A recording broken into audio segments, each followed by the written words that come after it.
Muy buenos días a todos. Bienvenidos un día más en esta semana de la inteligencia artificial aplicada al cliente, al negocio y al marketing, ¿no? Esta iCustomer Centric Week que nos encanta desplegarla junto a los ponentes de toda la semana.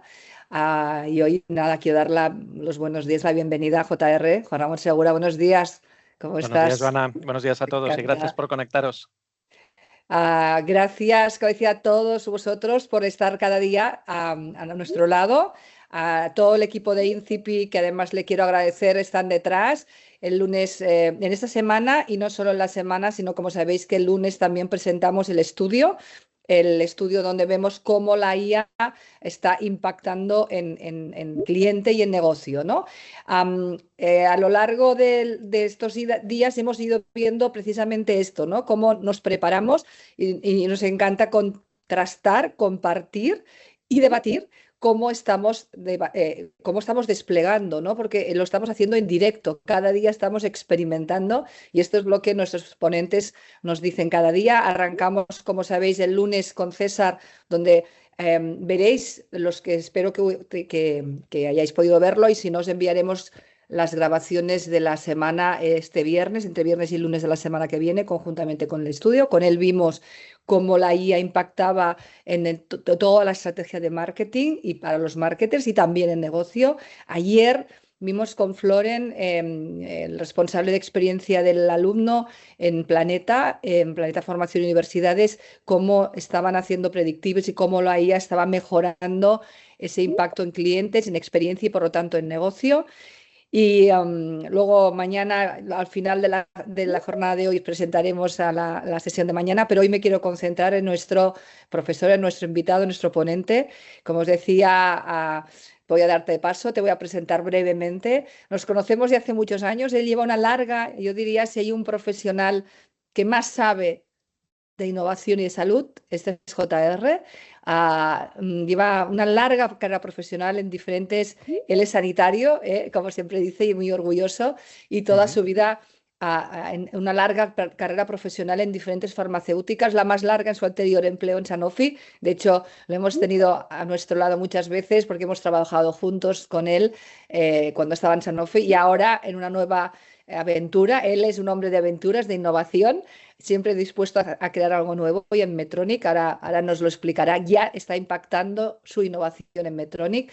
Y simplemente, además, él es el director del máster de OS de salud, de la salud digital e inteligencia artificial, el primer máster muy innovador, donde están formando profesionales de la salud y de ese impacto tan importante que la inteligencia está impactando en este sector. Yo diría que si de los sectores, JR, que si en salud siempre decíamos que íbamos como un poco retrasados en la transformación Ujú. digital, yo creo que llegó la IA y nos hemos despuntado. Yo creo que en estos momentos uno de los sectores más avanzados y de mayor impacto es el de la salud. Sin más dilación, gracias de nuevo, es un honor tenerte esta mañana aquí con nosotros y te hemos casi secuestrado para que, además, con esa visión desde tu nueva posición como Business Development Manager en Medtronic, nos puedas explicar ya, y me encanta el título que le has puesto, ¿no? Que la clave no es usar IA, sino cómo transformamos en cómo trabajamos, ¿no? Y de esa manera impactaremos el negocio. Gracias, JR. Yo me voy a silenciar para darte paso y tenemos ya nuestra audiencia preparada. Muchas gracias. Muy bien, como siempre, muchísimas gracias, Joana, y a todo el equipo de Incipi, sobre todo por hacer estas cosas posible, que podamos tener espacios donde conversar y debatir. Bueno, todo lo que os ha dicho Joana de mí es mentira, ya os lo digo. No soy el mayor referente del mundo, no soy el tal, pero sí que llevo muchos años intentando, y con ellos han sido una de las empresas con las que hemos trabajado desde ya hace más de 15 años, que se dice pronto, en cambiar las cosas, en digitalizar procesos, en digitalizar equipos, y es un equipo con el que yo me siento como muy en casa. Bien, la clave no es usar la IA, es transformar cómo trabajamos con ella. Esto es un poquito el eje y a mí me gusta mucho, en los últimos años me he dedicado mucho a transformación organizacional, a temas de data driven y todos estos temas. Y vamos a empezar por un dato, que de hecho son varios. El primero, y es algo muy general, Cuando miramos las empresas, cómo están adoptando la inteligencia artificial, aquí todo el mundo quiere salir en la foto, ¿no? 80, 90%, 70% han adoptado de alguna forma regular, según las encuestas, estos son datos de McKinsey, la inteligencia artificial. Pero cuando vamos al impacto, el dato más generoso es este mismo también de McKinsey, los otros se sitúan entre el 10 y el 15%, el 17% según el MIT. Es decir, mucha adopción y poca tracción. Vamos a ver un poquito, porque esto os va a dar un poquito, para mí, lo más relevante cuando hablamos de adoptar la inteligencia artificial y, por tanto, qué casos de uso tienen sentido y cómo. Y es que cuanto yo más mayorcito me hago o menos joven soy, más tengo claro que las cosas no van del qué, sino van del cómo. Del cómo las hagamos es donde cambia el resultado. Cuando realmente producimos un cambio es cuando nos centramos en el cómo hacemos las cosas. Y fijaros de que, curiosamente, no es un gap tecnológico en principio, que no quiere decir que la tecnología no tenga impacto. Por supuesto que sí, esto es un cambio tecnológico. Pero para la adopción, para la implementación de casos de uso útiles, fallan temas, mejor dicho, como la falta del diseño de procesos. Es decir, la IA no viene a pegarse a los workflows que ya tenemos establecidos. Viene a hacernos repensar esos workflows y a incorporar la IA de forma lógica que aporte valor. Gobernanza y métricas débiles. Luego os enseñaré, encontré ayer una slide, un post en LinkedIn que me hizo mucha gracia y os lo voy a compartir porque me parece muy interesante para explicar este tema de las gobernanzas y las métricas. El tercero es la pilotitis. Esto lo hemos dicho desde hace mucho tiempo. Esto no va de hacer pilotos. Esto va de hacer cosas escalables. Los pilotos están muy bien para empezar, coger mano, empezar a moverse, pero se tienen que traducir de alguna forma en algo que sea escalable, que sea sostenible en la organización. Evidentemente hay un problema de base, esto lo sabemos todos, que es el problema en los datos, y esto no va solo de la cantidad de los datos, sino va de la calidad y de la interoperabilidad de esos datos. Esas son probablemente las dos grandes cajas. Y para integrar ello hay una pieza que es fundamental en adopción de inteligencia artificial, que es la coordinación y la redefinición de roles. Y esto seguimos sin hacerlo en muchas organizaciones. Y como resumen final, y por eso lo he dejado en el vértice, el aprendizaje humano-IA. Esto no va, y se ha hecho mucho al principio, muchas empresas han querido adoptar inteligencia artificial hablando en plata y claro para reducir puestos de trabajo. Esto no va de esto. Esto va de la integración de ambas dos. Incluso las cosas más automatizadas, es decir, las que genera automáticamente la IA, sin humano, requieren de una revisión humana. Y lo que hemos de hacer es reformular dónde ponemos el tiempo de esos humanos y la especificidad de esos humanos, los roles que tenemos que tener para integrar en los procesos. Este es el ejemplo que os ponía, que lo he añadido, pero me ha parecido muy simpático, porque a veces el CEO dice, vamos a hacer agéntica, venga. El CTO, sí, nosotros ya tenemos un prototipo, mañana lo escalamos. El iElite coge las herramientas que tiene a su mano, que no siempre son las más adecuadas, y esas son las que utiliza para intentar hacer esa agéntica. El Data Team lo único que se centra es en dejemos de hacer PDFs, el Data Governance ni tan solo está invitado, y al final se produce un batiburrillo de cosas que dices, ¿y cuál es el output de esta IA agéntica que habíamos dicho al principio? Ninguno. Es decir, tenemos gaps a lo largo de la cadena de gestión y esto es un tema organizacional. La adopción de la IA es top-down, no es down-to-top. Tiene que venir desde el CEO, lo tiene que querer y se ha de trasladar a todos los niveles de la organización. Esto no va del departamento de IT, ni del Data Governance, ni de Marketing, va de una visión conjunta. ¿Y por dónde podemos empezar a poner el foco? Y yo me voy a centrar en 2 puntos. En capacitación versus tecnología, para mí es una de las variables fundamentales, y en centrarse en las tareas y los flujos de trabajo más que en las herramientas. Si miramos los datos de distintos estudios del MIT, del BCG, de McKinsey, lo que vemos es que los high performance, en caso de obtener resultados, comparten patrones similares. Es decir, invierten más del doble en formación, upskilling y rediseño del trabajo, el reskilling que se llama.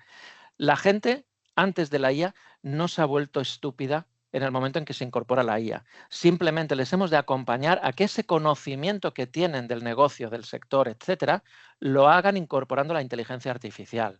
No hemos de reemplazarlo a todo, porque entonces perdemos el conocimiento del negocio y eso debe de compaginarse ambos dos. Este para mí es el punto clave. Segundo, y si hay una palabra que se vincula a inteligencia artificial es co-crear. Y por tanto eso requiere también dentro de la organización la creación de equipos mixtos. Y algo muy importante, que es la capacidad de, y esta frase se utiliza mucho, de reaprender procesos. Porque si no rehacemos los procesos incorporando la IA en los trozos donde tiene sentido, lo que hacemos es ese error del principio, meterla en el proceso en el que ya estamos y entonces no funcionan. El tercero, que va muy ligado al primero, competencias transversales. Esto no es una opción, no es algo que vaya a venir o igual no o igual sí. Esto ya está. Y como dice el dicho típico de los que hablan de IA, la IA no va a reemplazar a las personas, pero las personas que sepan adoptar la IA van a reemplazar a las que no lo sepan. Y esto hemos de entender que es un hecho, no es una opción. La segunda pata, tareas y flujos de trabajo versus herramientas. Esta para mí es la clave de la sostenibilidad. Cuando los casos de uso que elijamos van a ser sostenibles y escalables, se van a basar en que nos hayamos centrado en el análisis en las tareas y los flujos y no en las herramientas. Esto no va de Copilot, esto no va de GPT, va de qué utilizar para una decisión concreta que deba de tomar.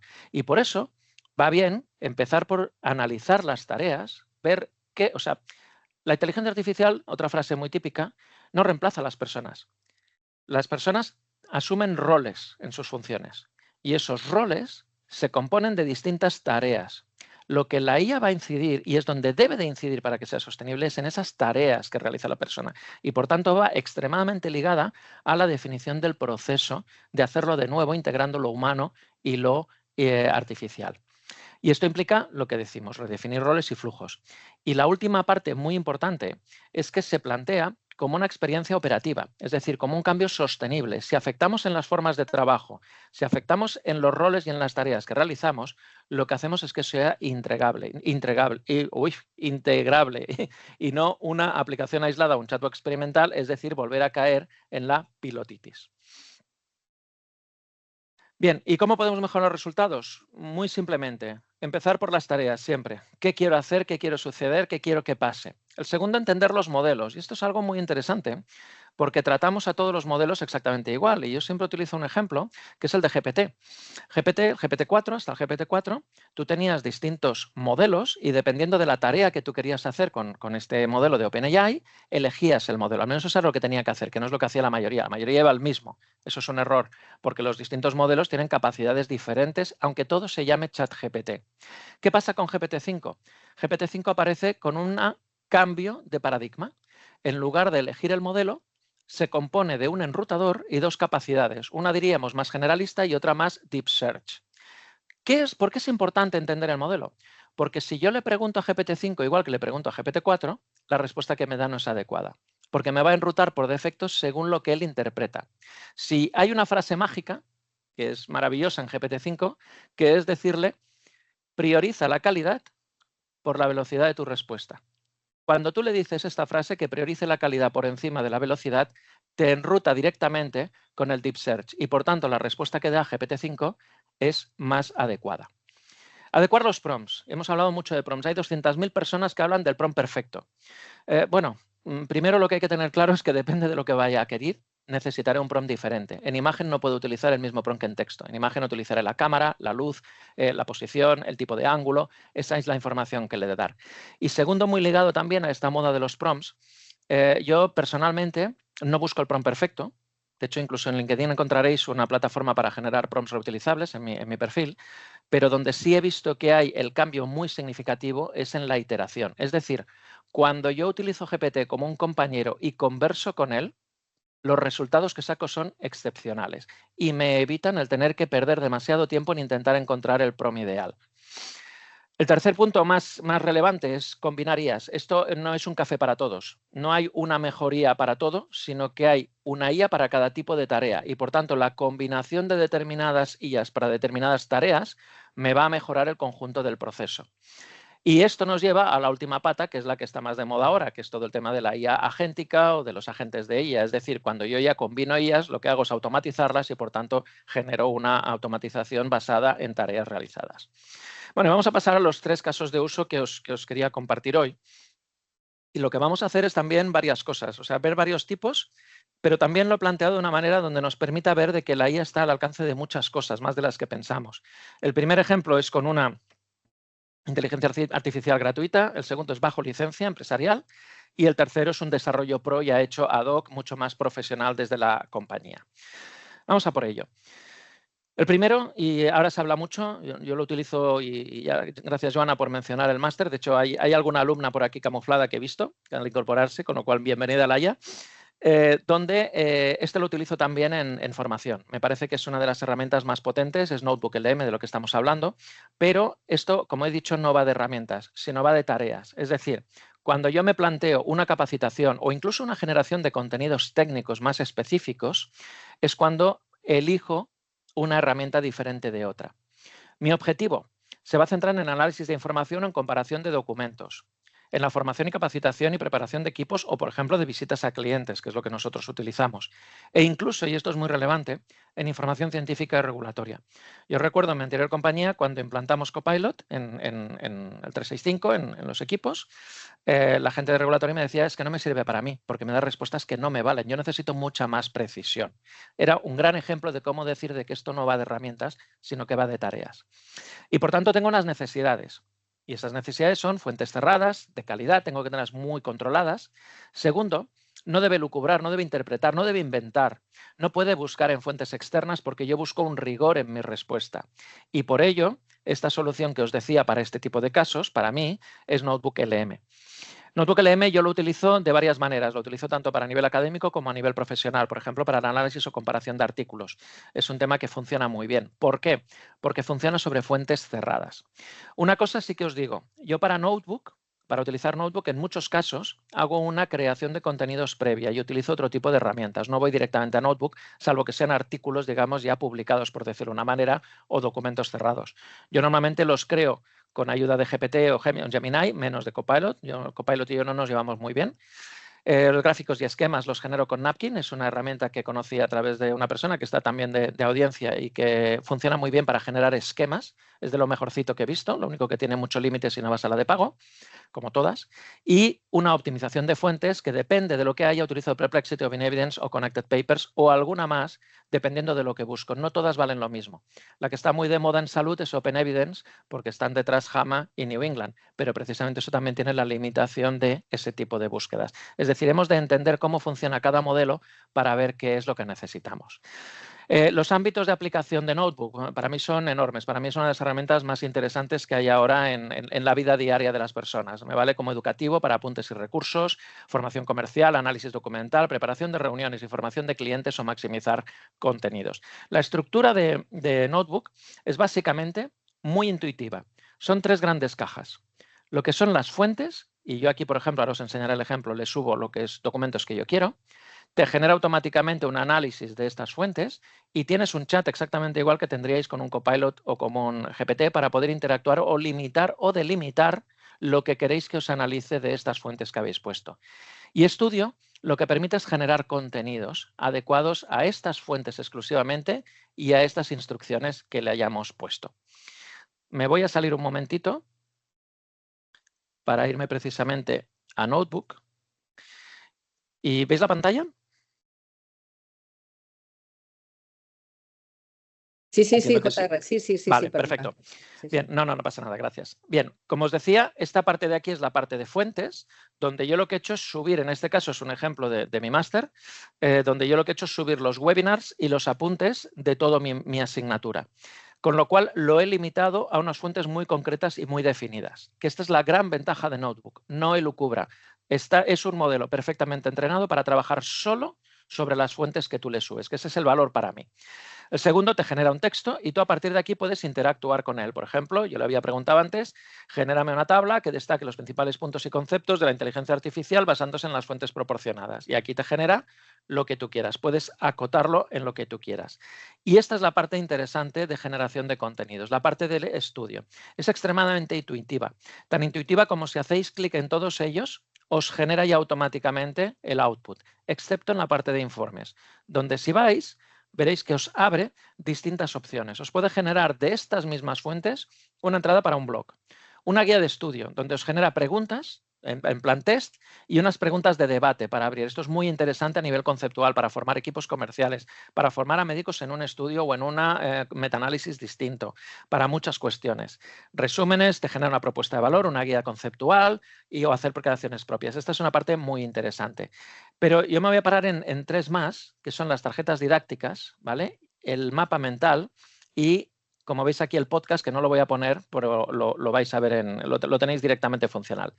El mapa funcional, el mapa mental, me parece un elemento muy interesante para estudio. Por ejemplo, yo esto se lo planteo a los alumnos al inicio de las sesiones, porque lo que te va generando es el típico esquema que hacíamos de jovencitos o de estudiantes en la escuela, de hazte un esquema. A mí me lo decía mucho mi madre, hazte un esquema. Bueno, pues este te genera el esquema.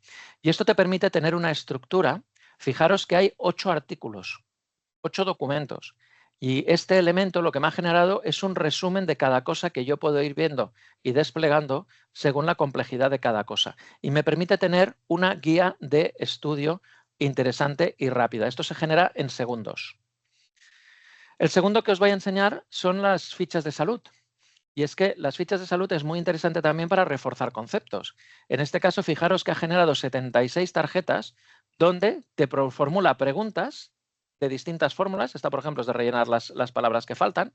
Y te permite hacer un refresco, por ejemplo, antes de prepararte para un examen, para una reunión o para lo que quieras. Pensar de que si esto lo hacemos sobre una guía de promoción, tenemos las preguntas centradas sobre la guía de promoción. ¿Y qué más os podría enseñar? La guía de estudio, como os decía, lo que genera es una serie de preguntas tipo test con sus respuestas debajo, pero también os abrirá lo que se llama preguntas de ensayo. Es decir, para hacer pensar a los alumnos sobre temas concretos, o a los alumnos, o a los clientes, o a los delegados, o a los equipos comerciales que tengáis detrás, sobre cómo desarrollar más este tema relacionado con todo ello. Esto es un poquito lo que os quería compartir, digamos, de Notebook LM. Esto yo lo trabajo, como os decía, a nivel educativo, pero lo trabajo también a nivel de formación comercial. Bien, el segundo punto, esperad que me ha saltado una línea. El segundo punto es lo que tiene que ver con otro tipo de IA. En este caso vamos ya con licencia. Espera, Como podéis... JR, perdona, ponlo en formato presentación, es que se ven Vale. las dos pantallas. Sí, es que Gracias. tengo doble pantalla y a veces Ya, me hace por un poco eso. el loco al cambiar. Espérate que se me ha ido el puntero. Bueno, los temas del directo. Bueno, Ahora. está bien, está bien. Perfecto. Ahí lo tenemos. Gracias, Joana, por avisarme. Bien, el segundo ya es un punto más. Este va por licencia y aquí lo que he hecho es coger Copilot 365, que es la que está en... Aunque ahora yo creo que la que probablemente esté más interesante sea todo el universo de Google, toda la parte de Gemini, Notebook, etcétera, han desarrollado este año, avanzado muchísimo. Notebook tiene la gran ventaja de integrarse, vamos a decir así, bastante bien con todo lo que es el ecosistema de Microsoft y por tanto es una de las más utilizadas. Bien, yo os llamaré la atención sobre esta pequeña parte de aquí, de la licencia, digamos, que tenemos, en este caso es la 365 de Copilot, donde aparece un concepto de este año que se llama agentes.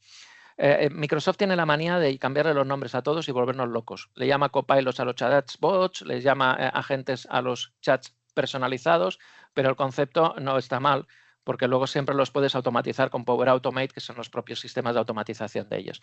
Pero básicamente cuando hablamos de agentes, para los que estéis más familiarizados con GPT, estos son GPTs personalizados, para hablar el mismo idioma, pero con algunas características.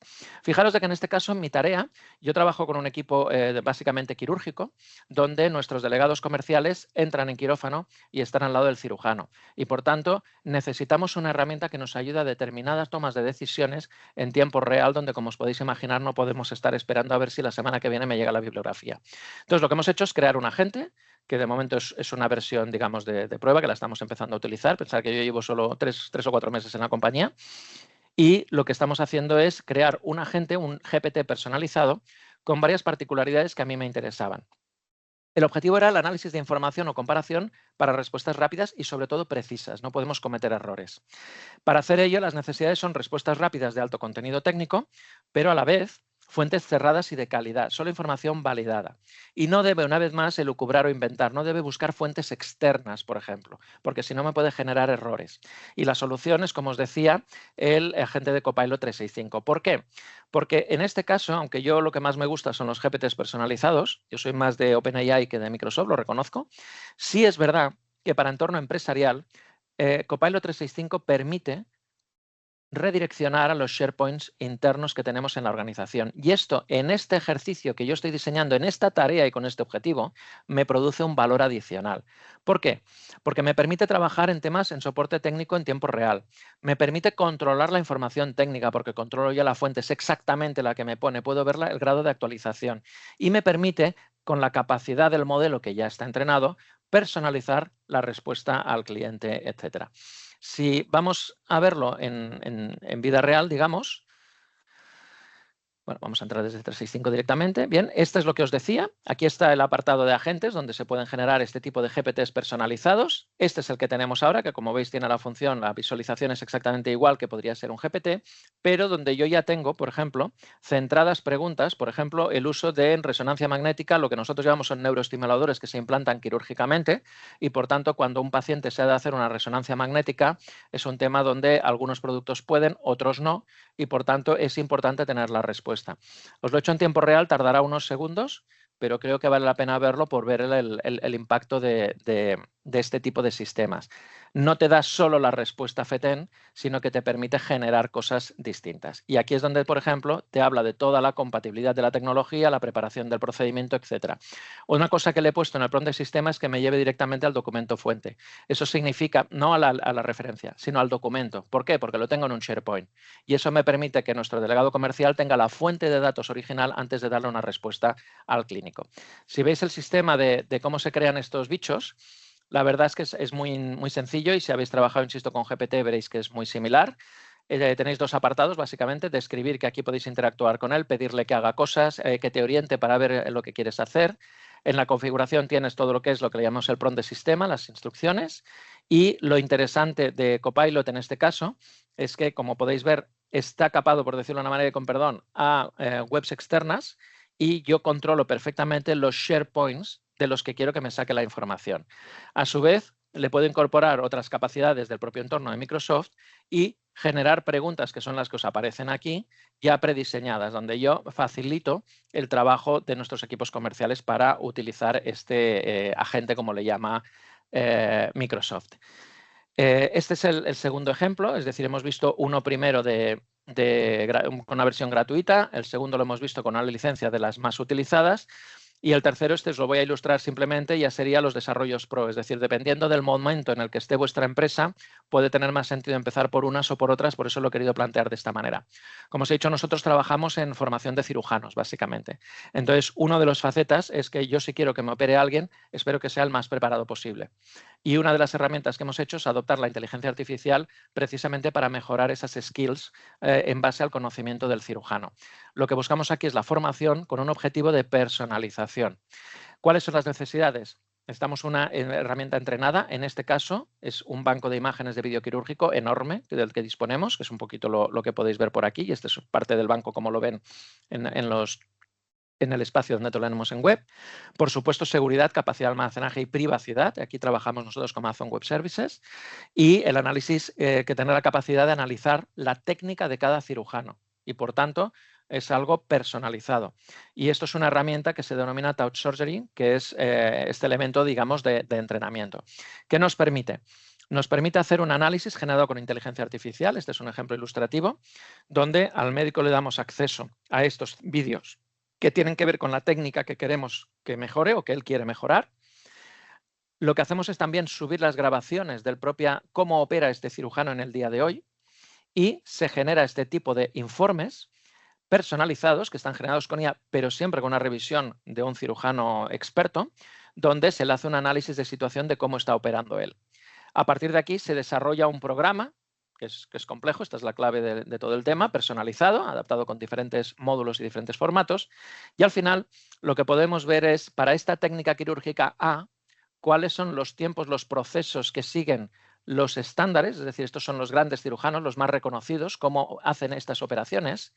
Y lo que vamos viendo con este análisis de la IA es cómo realizaba este cirujano 9, que evidentemente no tenemos el nombre, esta práctica. Fijaros solo ilustrando los cambios de colores por hacerlo sencillo, hay cosas que no realizaba bien y al cabo del tiempo podemos ir viendo cómo con este programa y este análisis podemos ir viendo de que el modelo de intervención mejora en cuanto a calidad de su técnica. Es decir, podemos evaluar la técnica del cirujano versus el benchmark y versus su propia intervención. Esto es un modelo extremadamente potente.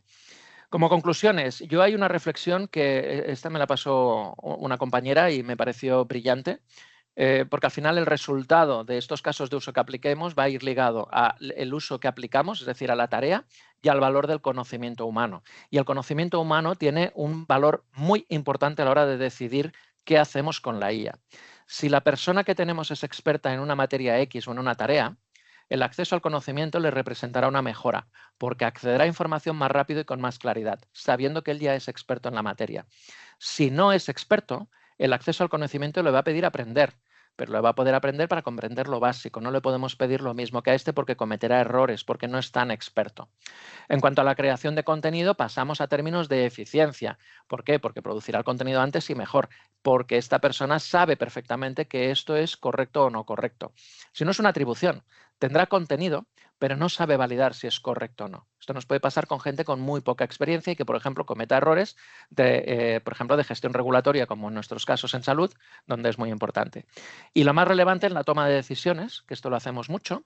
Cuando soy experto en la materia, lo que voy a aportar es valor, porque voy a poder decidir con más calidad combinando el criterio humano y la IA. Pero si soy una persona no experta y quiero tomar decisiones, voy a cometer probablemente el error de tomar decisiones sin conocimiento previo y esto se convierte en un peligro. Para mí, esta es una representación de lo que es la integración de la tecnología, del objetivo de la tarea y de la persona, que ilustra muy bien cómo ilustrar estos casos de uso que queráis adoptar en vuestras empresas.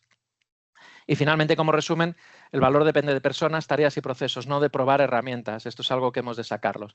Los números son claros, alta adopción y bajo impacto. El problema no es técnico, hay frenos en procesos, en roles y en gobernanza, y menos del 20% mide con KPIs sólidos. Los KPIs es una de las asignaturas pendientes todavía y han de ser KPIs de negocio, si queremos que impacten en los resultados de las tareas que realizan las personas.